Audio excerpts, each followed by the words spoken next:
Okay, so good evening, everybody. Thank you for joining me. This is going to be an unusual Purim at a number of different levels, unfortunately. I wish to start with a comment which perhaps is a bit of a difficult one, but looking back over the last year, and especially looking back at last Purim, as we shall discover more towards the end of this presentation, is described and defined in Chazal, in the Gemara, as mimisa l'chaim, the source, the imperative, the obligation. How do we know that we need indeed to read the Megillah? The Gemara utilizes a kal v'chomer, a logic, and says, if already we said SHiur when we exited Mitzrayim, me'avdus lecherus, from servitude to freedom, mimisa l'chaim le'kol shekain, all the more so we should say SHiur, because that is what the Megillah is. It is a SHiur. We'll talk about that later also a little bit, hopefully. So it is derived from a simple piece of logic.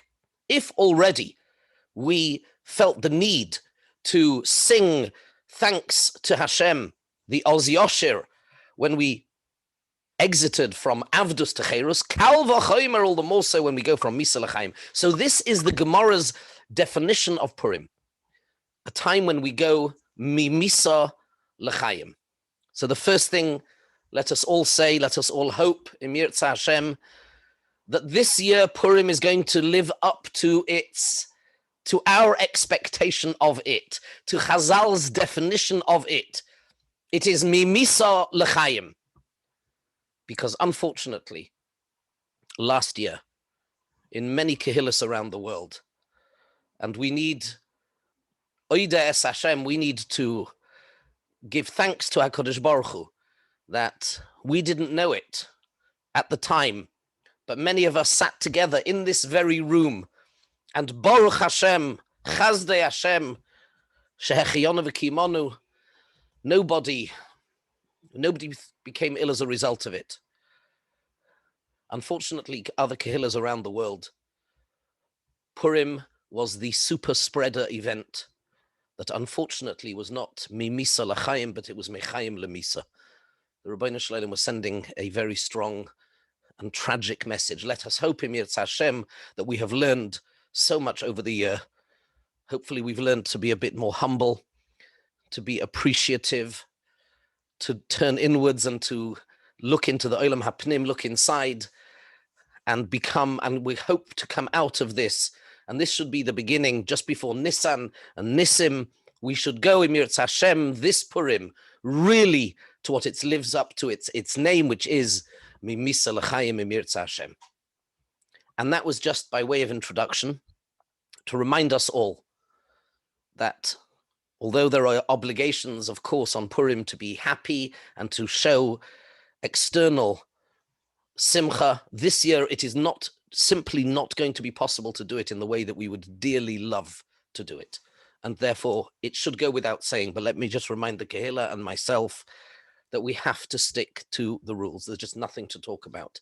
We have to have Abstand and all the other things that go with it. Now, this creates a number of challenges. And what we're going to do tonight is go through the options that are available to us. Of course, afterwards or in person, anybody can approach me and ask me. There may well be exceptions. I'm going to lay out the general rules. So let me sketch it out. I hope to do all of this in about 45 minutes. Bli neder. Let's go through the whole series of events. And let's start with this Shabbos. This Shabbos is Parsha Zocher. So, Parsha Zocher, there will be a number of minyanim. And the first question that we need to ask ourselves is, how does Parsha Zocher measure up vis-a-vis the obligation for Mikra Megillah? So, for example, let's say somebody was to have the following situation, and I'm not sure it would be practical. It doesn't matter. It's just I just want to make a point that if somebody has the opportunity to go out once but not twice. Which one do they choose? Should they go for Parsha Zachor, to hear Parsha Zachor, or should it be for Mikra Megillah?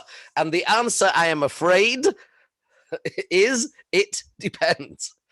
I always get accused of saying this so much, but it's true. Do you know what it depends on? Are you a man or a woman?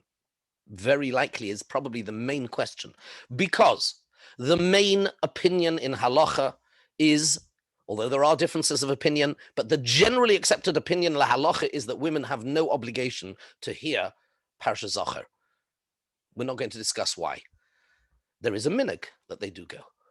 On the other hand, for a woman, Mikra Megillah, or rather, perhaps I should say, to hear the Megillah, we'll talk about that later, is an absolute obligation just as much as a man. So for a woman, it's a no-brainer. If it's a question, if it were to be a question of either Parsha Zachor or Megillah, of course, it has to be the Megillah. We are going to have a minyan on Shabbos afternoon for the women. I think it's about 40 minutes or so before Mincha. Details will be in the newsletter, no doubt.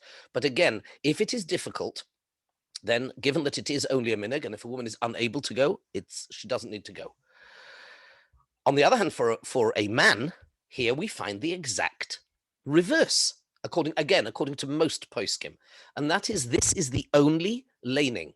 So, we have some members that we haven't seen for a while because they are understandably concerned about corona. So if somebody was to call me up and say that for some reason a man, he can only get out once, and it's either a question of coming to hear Parsha Zachor or Mikra Megillah, generally speaking, the answer would be he should come for Parsha Zachor. Why? Because the reading of Parsha Zachor is the only Kriyas HaTorah in the year, which, according to many, if not most opinions, is itself Min HaTorah. It is Min HaTorah. Whereas Mikra Megillah, although it is a very important Midrabanon, and according to the Shulchan Aruch, it is actually Divrei Kabbalah, which is perhaps a higher level of Drabanon, and it would appear from the Shulchan Aruch and from the Ramah that it is virtually a deoraisa. So, for example, if Chas v'Shalom somebody was an oinen and had lost a close relative and had not buried them yet, they would still come to shul to hear the Megillah, because it would be override their level of avelus, as the Shulchan Aruch and the Ramah says. But still, Parsha Zachor is Min HaTorah, Mikra Megillah is Midrabanan. So I've done it that way to kind of sketch out the different levels of obligation. Okay, let's move on.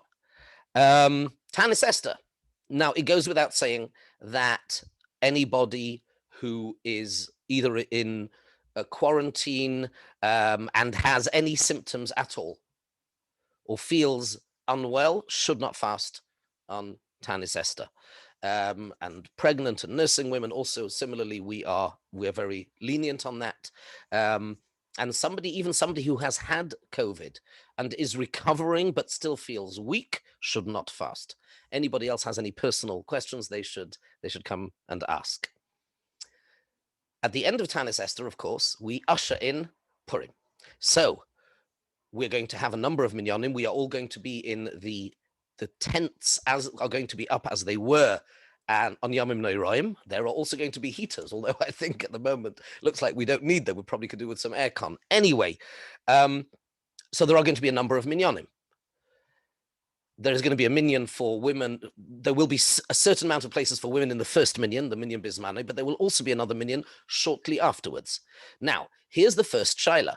The first shaila is that it, generally speaking, unless a person is feeling really weak, one may not eat or drink before hearing the Megillah. However, if a woman is let's say a woman has fasted that day and still has another hour, an hour and a bit to wait, and the fast has ended and they're not meant to eat until the Megillah, they may have a coffee, a biscuit, they can have a small snack or something. They should not have a full-blown meal, but they can, especially if they feel weak, but they can break their fast before coming to hear Mikra Megillah. But I will add one point, and this is quite important. They should ask a significant other, and that might possibly include your mobile as well, to set an alarm, set the equivalent of a shomer, to make sure that you don't forget then to go to Megillah. one more point before we get stuck into the main halachas here is, and I'd like to make this an important point in my eyes, and that is Purim is a Yom Tov. Purim is a Yom Tov. It's a strange Yom Tov in the sense that we are allowed to do malacha, but it is a Yom Tov nonetheless. And I don't need to tell you, all the Torah about Yom HaKippurim. This is the very last Moyed, the very last Yom Tov we have on our calendar. This is the climax of all of the Yomim Tovim, despite the fact that it may only be midrabanan or midivrei Kabbalah. We started a journey last Nisan. We started with the Yom Tov of Pesach, and we go through a whole process. And this is the climax. This is a very significant Yom Tov indeed. And given that it is Yom Tov, one should wear Big Day Yom Tov. And that includes from Mariv.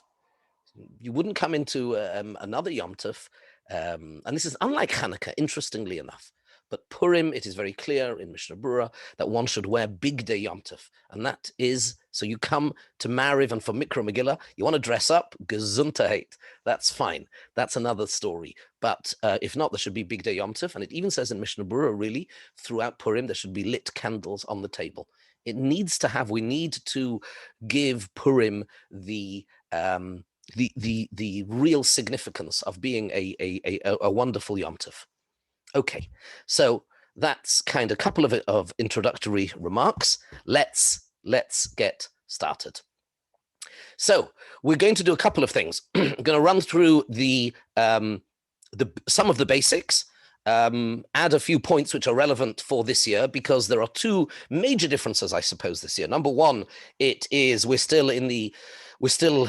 COVID still hangs over our head. We may hopefully be coming out of it, but we still need to take that into account, and that raises one or two shilas.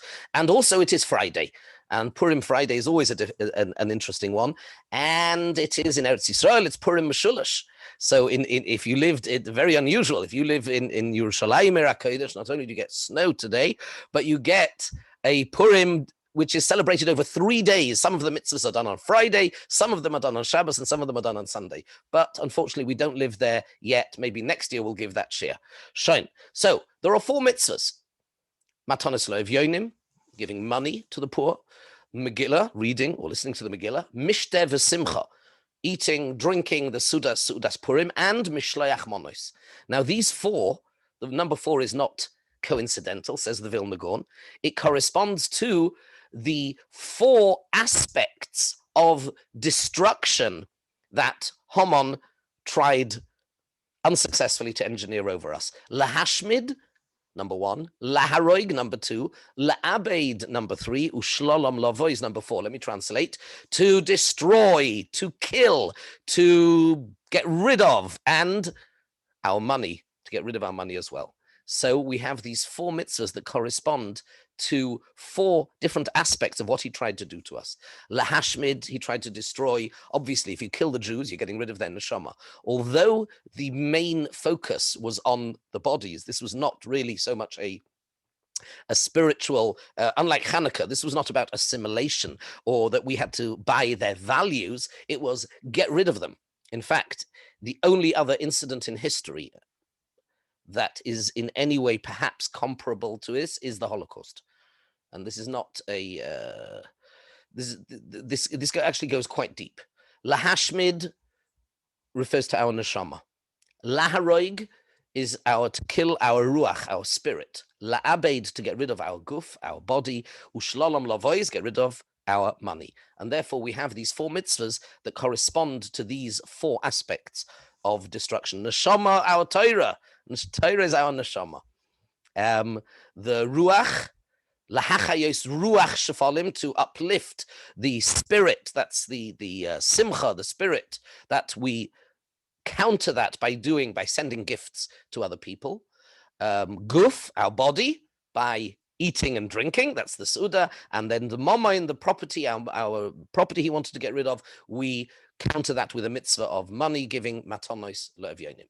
Now, the truth is, this is very much a time-bound Yom Tov and a time-bound mitzvah. Mitzvah sasei shazman groma, 14th Adar. And therefore, one would have thought, theoretically, very much like, I don't know, lulav or tekiyas treifa, that women would be exempt. But of course, this is not the case. And the reason is, says the Gemara, because the gezerah was to kill everybody, including the women, kill them all, men, women, and children. They were they were also included, and therefore they obviously are then obligated in the all of the mitzvahs. Let's go through them one by one quite briefly. Umishlayach monois ish l'reyehu. It says in the Megillah to send portions. The double expression, monois ish l'reyehu, each man to his or her, to their friend. So it's 2 portions to 1 person. There are 2 main reasons given in halacha, in the Rishonim. It's a big machlokes. What are the 2 main reasons for the mitzvah of mishleach monos? So one reason is there are people who can't afford money to buy food for Sudas Purim. They're embarrassed to ask. So Chazal instituted a system of mishleach monos. So it's actually to facilitate people to be able to have the Seudah. That's one reason. And the other reason is giving food to a friend is an expression of goodwill and fraternity. And on Purim, we want to strengthen feelings of friendship and love between Jews. Those are the 2 main reasons given. Now, there are a whole bunch of different, I'm sure your brains are already working. There are a whole bunch of differences between these 2 opinions. What would be if I give Mishleach Monos anonymously? So if the top reason is the right reason, then that doesn't matter. As long as the person has now got food for their Seudah, that's all that matters. On the other hand, if it's anonymous, then he doesn't know how to feel gratitude towards anybody. What would be if the person rejects it? And there are various other nafkaminas, differences in halacha. Lemaisa, we try and keep them, try and do both. Now, what do you send? And here we're going to see in a minute. I once started compiling something, urban halachic myths. There are a couple of ideas which people say are halacha, and they absolutely are not. And we're going to come to one of them. So it says, and I think I need to move myself out of the naughty corner here. There we go. Monois, portions, monois, 2 portions of food, l're'ehu, to 1 person. So it's 2 portions of food to 1 person. Now, what do you give? What should you be giving? It's got to be a portion of food. So here we go. So let me smash a halachic myth, and that is the one in the top right-hand corner. It can be the food of the same bracha. I think I was taught in school. I don't remember. I didn't listen too much.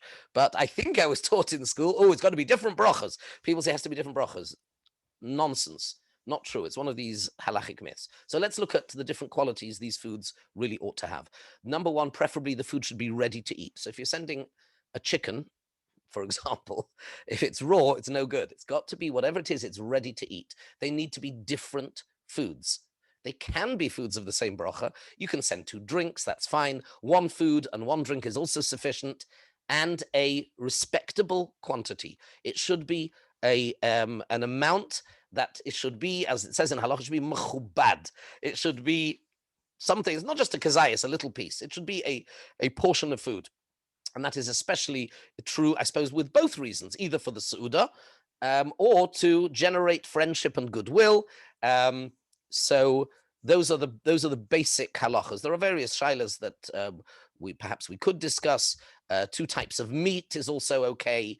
They do say, I think, light and dark chicken is the same thing, but it's quite broad. It's quite easy. You've got the basic details here. Again, I will send these to anybody that wants. Let's move on. Now, here's a little known aspect of the halacha. It says ish l're'ehu, and it says in halacha, a man should send to a man, a woman should send to a woman.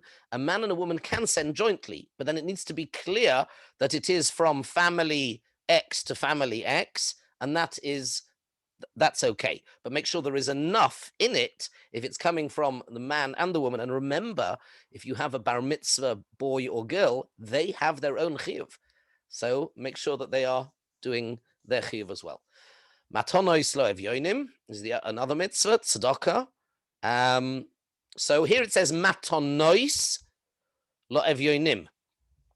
2 So 2 amounts of money, lo evyonim, the plural at the end there, to the poor in plural.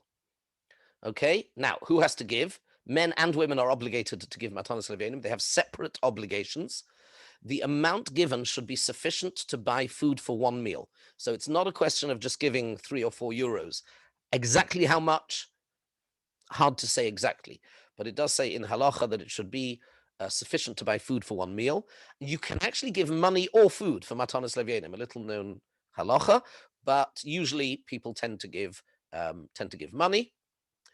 Now, the basic mitzvah should not be done with maisa money, because maisa money is separate. It's maisa money. What you can do, however, if you wish to give somebody that needs money, you can give matanos levyonim and supplement it with some maisa money. You can add on to it. That's fine. That's not a problem. Now, another point: mishleach monos and matanos levyonim both need to be done in the day, not in the night. They both need to be done in the day, preferably after the Megillah is read. And it's the final point here on the screen. It says in halacha, Shulchan Aruch, kol haposhet yad noisnim lo.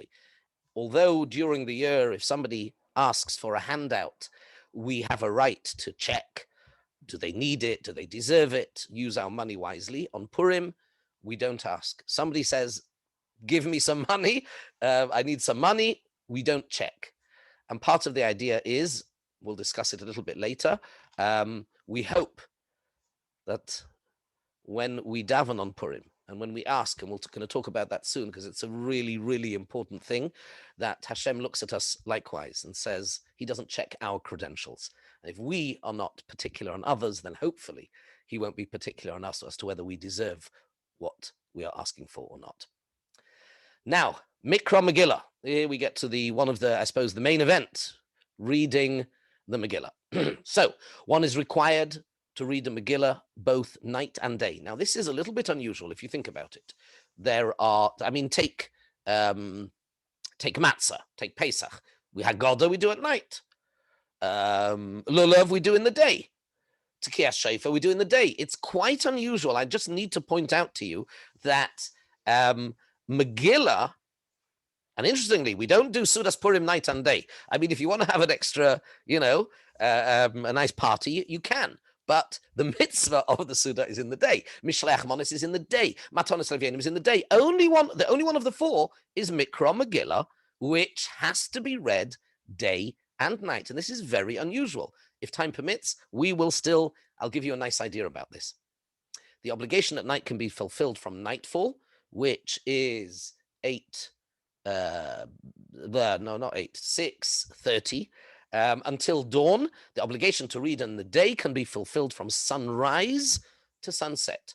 Okay, not earlier. So we are going to have a minyan, an early minyan. I think 6:35 we're probably going to have, which is, even though technically, because sunrise on Purim morning is at 6:59. So we are going to hit Shmona Esra at 6:59, which is a tremendous simcha in itself, to davening Vosikin, and then straight afterwards we will have our first Megillah. But you could not read Mikra Megillah here in Berlin this Purim before 6:59 a.m.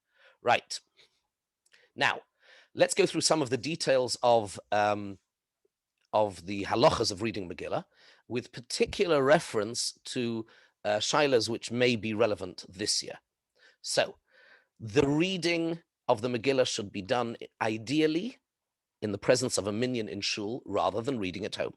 So, if you are healthy and you have no reason, and here I do want to actually add something, I would like to say that even those people who, until now, have been, shall we say, careful, I think it is important and halachically correct, given where I think we are at in this pandemic, and given the fact that we are going to be davening outdoors with abstand, with masks. I think unless somebody is not well, or of course quarantine, you have to keep quarantine, or somebody has symptoms, or they think they've had symptoms, I feel very strongly that everybody else should be in shul. We have worked hard to make sure to do it safely, to do it correctly and legally, but it is something that I think we are ready to do, and it is the right thing to do at all levels. So there is an inyan, there is an idea, one of the main ideas in reading of Megillah is Pirsume Nisa, lefarseim hanes, to publicize the nes. So therefore we try not to have small minyanim. The idea is to have, the bigger the gathering, the better. Now, one needs to read Megillah from a kosher Megillah and read every word correctly. This is more important than the musical notes.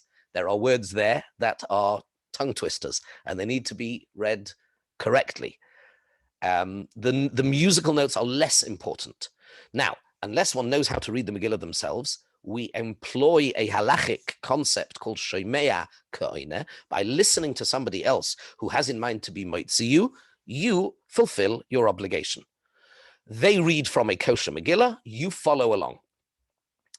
That is the way to fulfill the mitzvah. So as I put in the end, yes, this year we need to be mindful of Abstand, etc. Now, somebody who is unable to attend shul, because of quarantine, or chas v'shalom, they're sick, and again, to stress, if somebody suspects they have symptoms, of course they have to stay at home. Let us begin to go through the order of preferences for such people. The best thing, of course, is to read from a kosher Megillah yourself. If you have a kosher Megillah, and I'm going to add that I would not support, generally speaking, because if there is a worry of infection, handing into a Megillah to somebody who's in quarantine is probably not a great idea. I don't know how you would disinfect a Megillah. So unless you have a kosher Megillah, the best thing, of course, is to read from a kosher Megillah yourself. If you have a Megillah, but you just have never learned the musical notes, that doesn't matter. The main thing is that you read it carefully and correctly. That's the main thing. That would be the best option for somebody who's in chas v'shalom, in quarantine, or is not well.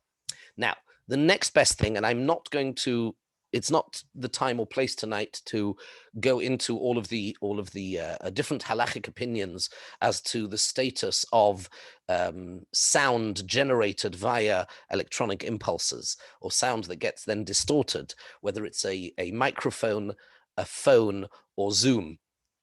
There are many, many different opinions. Most poskim are of the opinion that it is certainly far from ideal. There are many poskim who hold that you're not yetzer even b'diavad. However, the Chazon Ish and Rav Moshe Feinstein and one or two others, not happy about it, but in a b'diavad, if one is dealing with a difficult situation and you don't have options, then the best thing to do is to listen on the phone. And I say deliberately on the phone. Phone is preferable to Zoom.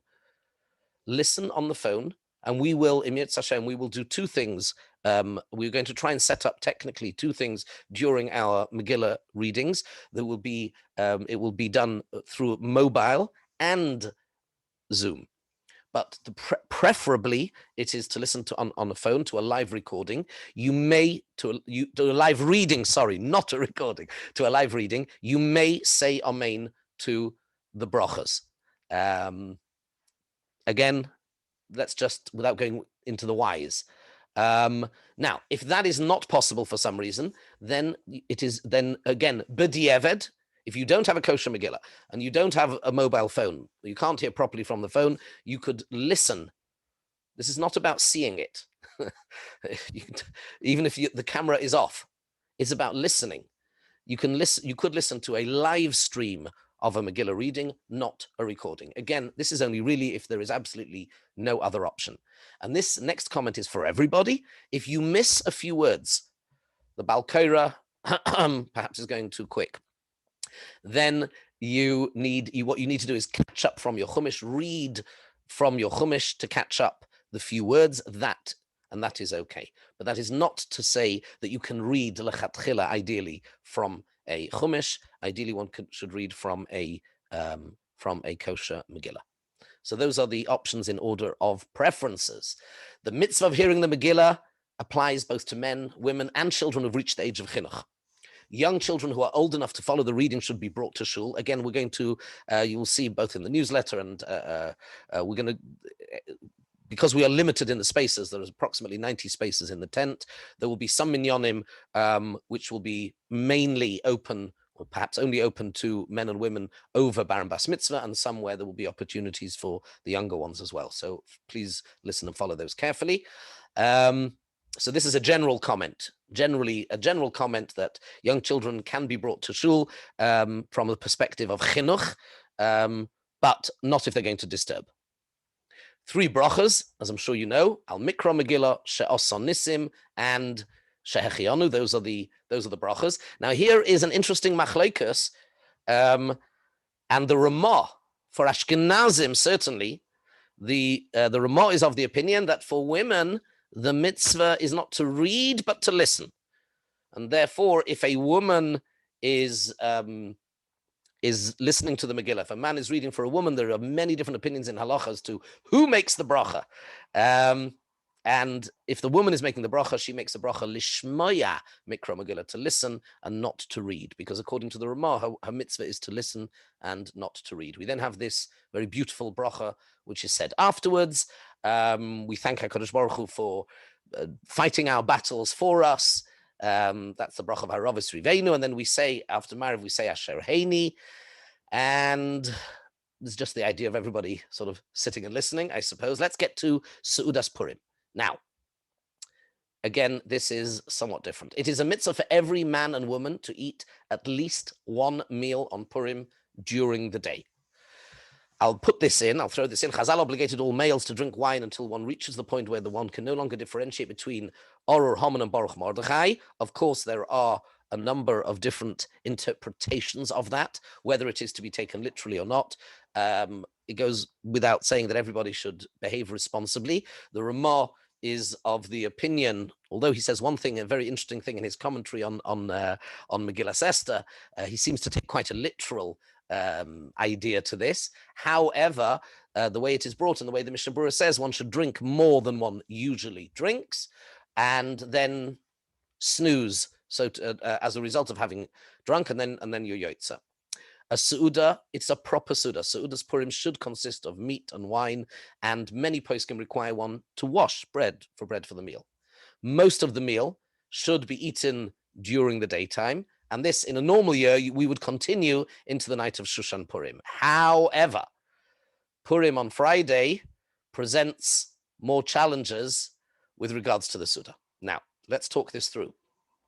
Usually, one must finish. There's a general halacha that on a Friday we don't eat meals close to Shabbos, right? So therefore, usually, says the Shulchan Aruch, one would have to finish any meal on Friday 30 minutes before Mincha Ketana, which is 26 minutes past 3 this year. So usually, if you wanted to have lunch, a proper asud on Friday, you would have to finish 30 minutes before Mincha Ketana, right? So round about 3 o'clock, okay? Now, the 2 reasons are given.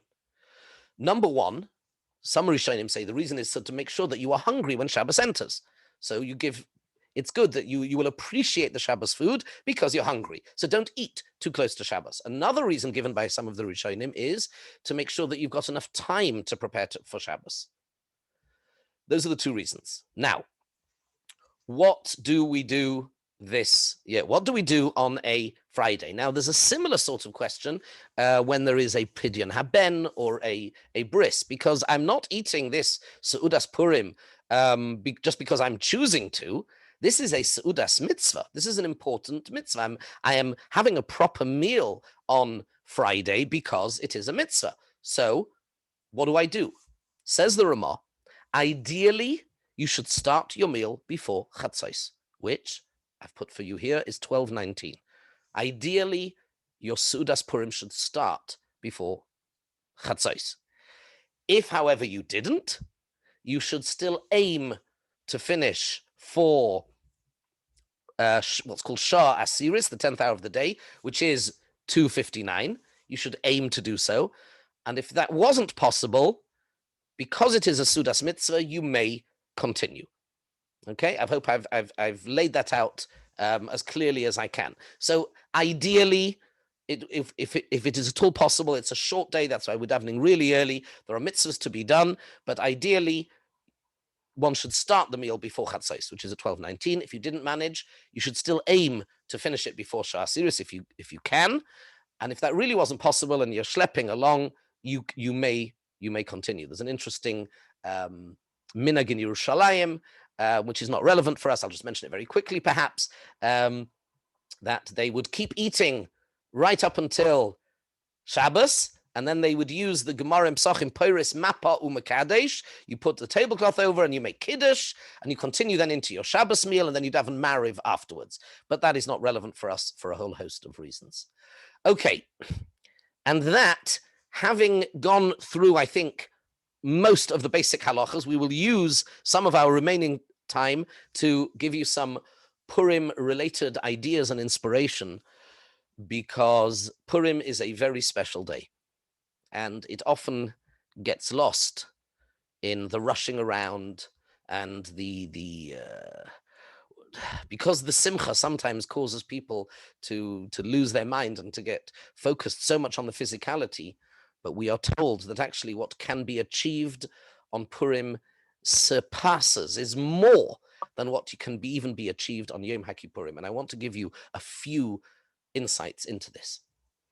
We say the Tehillim on Purim, which is the one that we are told that Esther Hamalka said when she stood on the threshold of going into Achashverosh. And I want to add, the Gemara, the Medrash says that somebody that does not have any da'as, we'll talk a minute about what da'as means, is worse than a dead carcass of an animal. Talmud Chacham she'ein boy da'as, nevela toiva himenu. A nevela, a dead animal, is worse. What does it mean to have no da'as? Says the Medrash, and this Medrash is on the very beginning of Vayikra, when Hashem calls to Moshe. Says the Medrash, Moshe Rabbeinu has been commanded to build the Mishkan. He and only he oversees the whole process. It's ready. He puts it up, he takes it down, and it's ready. But he stands outside patiently and he waits to be called. Because to go somewhere, even somewhere where you belong, but without the derech eretz of an invitation, is a Talmud Chacham that has no das. Therefore, he waits, vayikra, till Hashem calls to him. And here we see, in the Purim story, the exact opposite. What do we see? Remember, we say, ad deloy yoda. A person is meant to become intoxicated ad deloy yoda, to reach a point where there is no das. Well, if there is no das, what does that mean? That means to go, by definition, that will mean to go somewhere rudely, dangerously, foolishly, to go somewhere where you are not only haven't been asked, but it is actually illegal. You may not go, and it's dangerous. And Esther turns around to Mordechai and says, Kol avdei hamelech. Everybody knows. You don't even need to be a Talmud Chacham for this. Everybody knows that if you go into the king's inner chamber, asher lo yikare, without being called, no vayikra, asher lo yikare, achas dosoi lahamis. That's it. You're dead. And surely she's right. We saw from Moshe Rabbeinu, vayikra. You got to have das. Don't be rude. Have derech eretz. And yet, the Yeshua, the salvation here, comes very specifically from her acting almost foolishly without das. What's going on? That's my question. Let's have a look. Let's delve into this a little bit, and I hope something amazing will emerge. She says these psukim in Tehillim Chaf Beis, Psalm 22, which we say on Purim. Eli, Eli, lama azavtoni, my God, why have you abandoned me? Rochik mishuasi. Divrei Shagosi, the words of my cry are so far. You are so far away from me. Elohai, my God, ekro yoimam v'loisaneh. I call out to you in the day and you don't answer. V'layla, and in the night, v'loi dumioli, and you don't respond. And by the way, from these two words, I've put shapes around them. Yoimam v'layla, says the Gemara. From here we learn that We read the Megillah day and night because we need to make the link and the connection to the tefillos of Esther day and night. That's why we read day and night. We'll come back to that. And she goes on to say, "B'chabotchu avoseinu, in you, our forefathers had bitochen. Botchu, they relied on you. Vatafaltemai, and you came to their rescue. Elechazaku, they called out to you. B'chabotchu, they had confidence in you. V'loi voishu, and they did not have shame." What is going on? Where have we heard these ideas? We say every day in davening, Ala tzadikim, ala chasidim, val ziknei amcha beis Yisrael. We ask and we daven for the tzadikim and the chasidim and the geirim and everybody, and then we add a fascinating thing. V'sein sochar toiv, please, Rabbeinu Shalom, give good reward l'chol haboitchim b'shimcha be'emes, to anybody. That means even if you don't fall into the aforementioned categories, you're not a tzaddik, you're not a chosid, you're not ziknei, you're not pleitas Ephraim, you're not a geirei tzedek, but you are merely a boiteach. You rely, you trust and rely on Hashem. And if you're not a tzaddik and you're not a chosid, you're not a ziknei, that means you have no reason to rely. But anybody, as long as it's be'emes, as long as it's true bitochen, and please Hashem, Simchal Kenu Imohem, put our portion with them, and then Veloi Nevaish. There we have that theme again. I won't be ashamed. There'll be nothing to be ashamed of. What's going on? Says the Rambam. The Rambam in his introduction to when he counts up the mitzvahs, look at what he says. He says, "V'tzivu likros ha-Megillah b'inoso." I'll quickly read and translate it. He says that Chazal commanded us to read the Megillah in its right time in order to mention the praises of HaKadosh Baruch Hu and the salvation he did for us. V'haya koroiv l'shavosenu. He was close to our cries in order in order to make known to all future generations that it is true, that which he promised us in the Torah.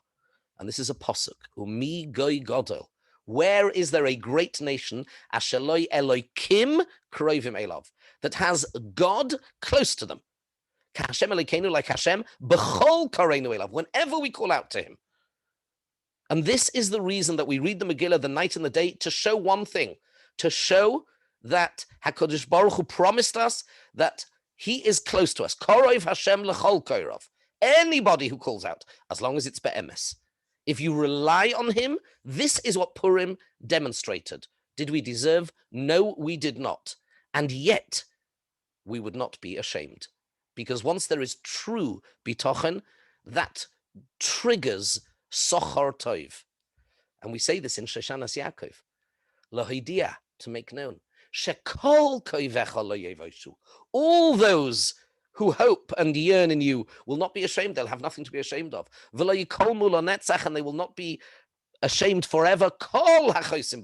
Anybody who relies on you. That is the message of the Purim story. That having true bitochen in Hashem, even if you are devoid of zechusim, you're not a tzaddikim, you're not chasidim, but it is genuine and it is heartfelt. It is the realization that we have nowhere else to turn. And just the fact that we are your children and we know that you want us to turn to you, as long as it is genuine, this is what we did. We davened, we did teshuvah, but we davened. And that is the answer to the question I asked before. Because Moshe Rabbeinu is the emblem. He represents Torah, the Talmud Chacham that has no da'as. A Talmud Chacham, Torah has categories, but that's for a Talmud Chacham. But for a Poshet Yid, for a simple Jew, who's not a Talmud Chacham, Delo Yoda, who wants one thing, and that is to connect to their Creator, to rely and feel that they need and want a relationship with him, then you can be chutzpahdik. Then you can stretch your hand out and you go where you're not asked. That's the Purim story. Ad Delo Yoda. And that is something we need to keep with us. When we stand in tefillah on Purim, when we read the Megillah, when we stand in davening on Purim, we can achieve more than we could achieve on Yom Kippurim. Because we're not coming with saying, I've done teshuvah, or I am better, I am a tzaddik, no, I am nothing, I am nobody, but I know that I am your child and you are waiting to hear from me. And all I have to do is genuinely have bitochen and rely on you and acknowledge. And this year has been a year more than any other where governments, corporations, maybe they have, maybe they haven't, but we need to be humbled. We need to turn to HaKadosh Baruch Hu this Purim and say, we get it. You run the show. There have been no great miracles this year, but he's used Teva, a tiny little virus that has turned the world on its head. And you think you're going to get through it? I'll bring you another mutation. I'll do this, I'll do that. For us, the message is clear. Rabbeinu Shalom, you run the show. That is the Purim story. And there is only one response, and that response is tefillah. We rely on you, we need you, we can do nothing on our own. And when that is genuine, then we have nothing to be ashamed of, and then miraculous things happen. That is what we need to try and achieve with our tefillahs this Purim. So we'll just look very quickly at one or two other ideas which I want to share with you. Where says the Gemara, where do we find Purim in the Torah? Esther min Torah minayin. Anochi haster aster ponai famously says the Torah, I will hide my face. Hashem has hidden his face. Says the Vilna Gaon, I want to share two ideas with you very briefly. The Vilna Gaon, just to show you one aspect of the depth of Torah. So beautiful. It's just a little remez. It's a hint, but there is so much depth here. The Mishnah says at the beginning of Maseches Megillah, the Megillah can be read depending on the circumstances, either on the 11th, 12th, 13th, 14th, or 15th of Adar, depending on what type of city you lived in and what day of the week Purim fell on. We don't have this very much nowadays, but there was a possibility to read on the 11th, 12th, 13th, 14th, or 15th. But then the Mishnah finishes off with a statement which would appear to have no point. Lo pachos v'lo yoser. Not before and not after. Well, I know that. You said you can only read on between the 11th and the 15th. What's going on? Says the Vilna Gaon, and this is just showing you, scratching the surface, but sometimes it's really worth seeing the depth of Torah. And it's been cut off slightly, but he says, add them up. 11 plus 12 plus 13 plus 14 plus 15 is 65. Bottom right-hand corner, 65 is the Gematria of Aleph, Daled, Nunyud, the name of Hashem that is associated with judgment, with justice, when things are hidden, when we don't see Hashem's love and kindness. And that was the Purim story, when even though he did love us and he did care for us, but we were not able originally to see it until we looked back afterwards over the whole story. Therefore says the Vilna Gaon that this is a remez here. The Megillah can be read 11, 12, 13, 14, 15. What does that add up to? 65. Aleph, Daled, Nunyud. But not less and not more. Look up here on the left. Lo pachos, not less than 11, which is 10, and not more, which is on the 16th. 10 and 16 is 26. Yud Kei Vav Kei, Hashem's Rachamim. The Megillah, so you see even in a Mishnah with a halachic, a dry halachic concept, but the layers of depth that are here. Megillah is read on and the 11th to the 15th, which is 65, Aleph, Daled, Nunyud, Hashem's judgment and justice, where we don't see things, and this was not a manifestation of Yud Kei Vav Kei. I want to add one or two quick more points, if I may, please, and that is, these are some thoughts I've had this year, so allow me to get them off my chest. Man, Odom, is in the Shlomo HaMelech says, Elikim osos ha'odom yoshar. HaKadosh Baruch Hu created man as being yoshar, being straight. To be a human being is to have a seichel and to have intuitively ideas of what is appropriate and correct and moral, which Hashem implants into us, whether we realize it or not. Man was made yoshar, but then they started making cheshbonos. The Nachash comes to Adam Arishon, and time doesn't permit tonight, but the Purim story goes right back to Gan Eden. And of course, the Nachash is the creature that is the least yoshar of all. It is the most wavy. And he comes and he starts telling Adam, you can eat, it's okay. And therefore really, and from that point on, B'yoyim acholcha mimenu moistomos, Hashem says, on the day that you eat, you will die. He didn't die on that day. Yes, he did. There was an aspect of the glory of Adam. The Gemara says he was tall to be able to see through the whole globe. And when he ate, he was diminished to 100 amos. What does that mean? I don't know. But it means that the full glory of what it means to be an Adam, to use the seichel to connect to HaKadosh Baruch Hu in a very straight way, that was lost. And that is called Misa, that is called death. Death was introduced with that. And ever since then, we have been trying to bring it back, to reconstitute what it means to be an Adam, a godly, divine, dignified creature. That's why Bereshis, the Gemara says there are two opinions as what Sefer HaYoshar is, the book which is Yoshar. There are two opinions, either Bereshis or Devarim, two opinions in the Gemara. Sefer HaYoshar, the book of being just and right. What we are trying to do through the Torah is to be able to get back to being Yoshar. It occurred to me, if you look here on the right-hand side, I've cut and pasted the first and last words of the Torah, Bereshis and Devarim. The first word, of course, is Bereshis, and the last word, as you can see, is Yisrael. What do they have inside of them? They both have the word Yoshar inside of them. Sefer HaYoshar is Bereshis and Devarim. It frames the whole Torah to get back to being a Yoshar. Look at the pasuk on the bottom, famous pasuk. We say it every Friday night. Or zaru ala tzadik uli yishrei leiv simcha. Those who have yashrus, who have become yoshar, correct, they have simcha in their hearts.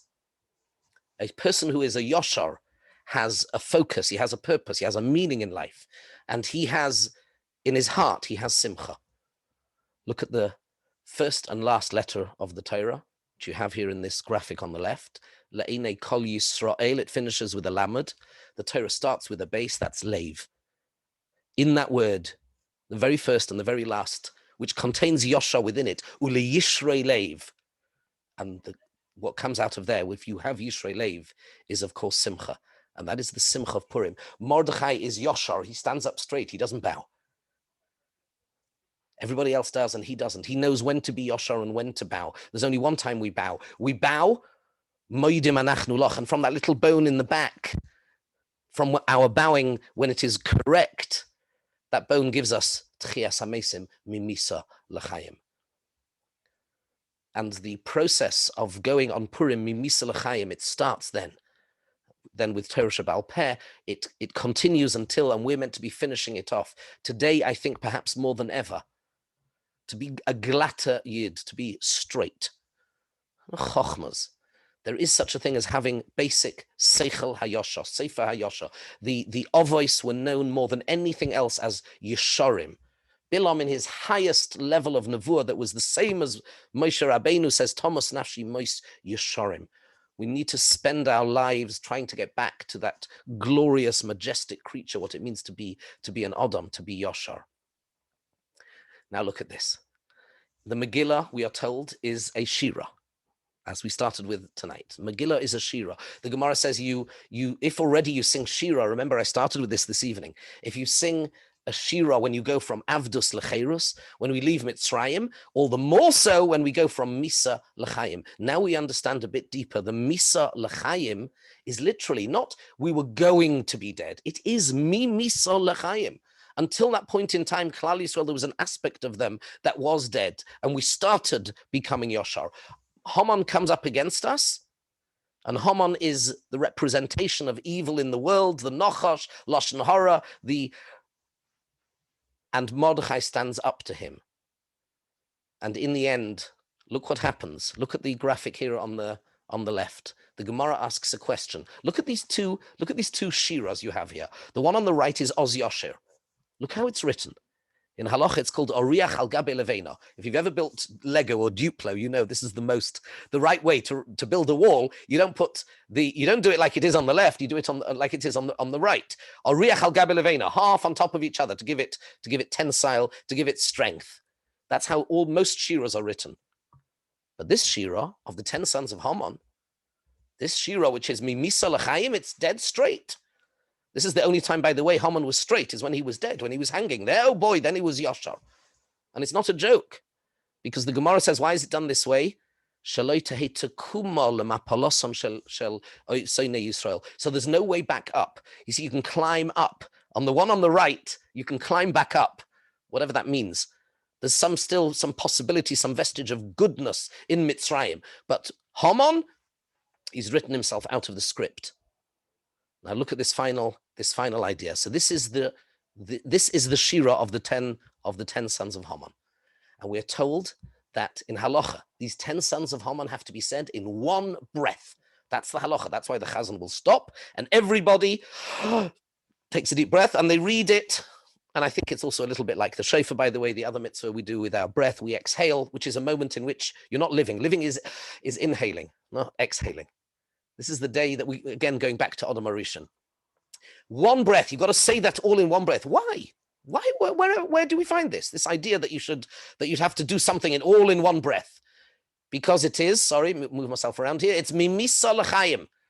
We're going, this is the Shira, which takes us, which signifies that we go from death back to life. Well, let's have a look at it. What does it say in this Shira? You can't see it here, but if you look, trust me, it says, I'll do it for you. It says, take a deep breath. So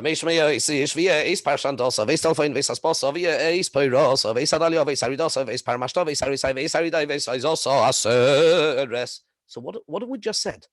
All in one breath, we've connected the first and the last word in the sentence. The first is chamesh meos ish, 500 men. And the last word is aseres, 10. What's 510? What's 500 plus 10? Is 510, which is Yoshar, which is also, of course, SHiur, the song of life. L'chaim, l'chaim. This is what we have. This is the opportunity that faces us. Perhaps this Purim more than any other in living memory, where we've been humbled. The Rebbeinu Shalom has brought the world to its knees. And this is the beginning of the season where we go back, hopefully, mimisa l'chaim, just before we usher in Nisan, which is a very auspicious time for Mashiach. May it be this year, Im Yirtzeh Hashem. We should all be gesund, but we should take and make this Purim into a really, really special one, with all the difficulties, with all the limitations, but to keep the halachas, to use it as a day of real simcha, that we are alive, that we know what we're meant to be doing with our lives, and to turn to the Rebbeinu Shalom and to daven, and to say, we rely on you now more than ever. Shekol koivecha lo yevoshu v'lo yikolmu lo netzach kol hachosim boch l'chaim l'chaim afreilichen Purim. Thank you for joining me.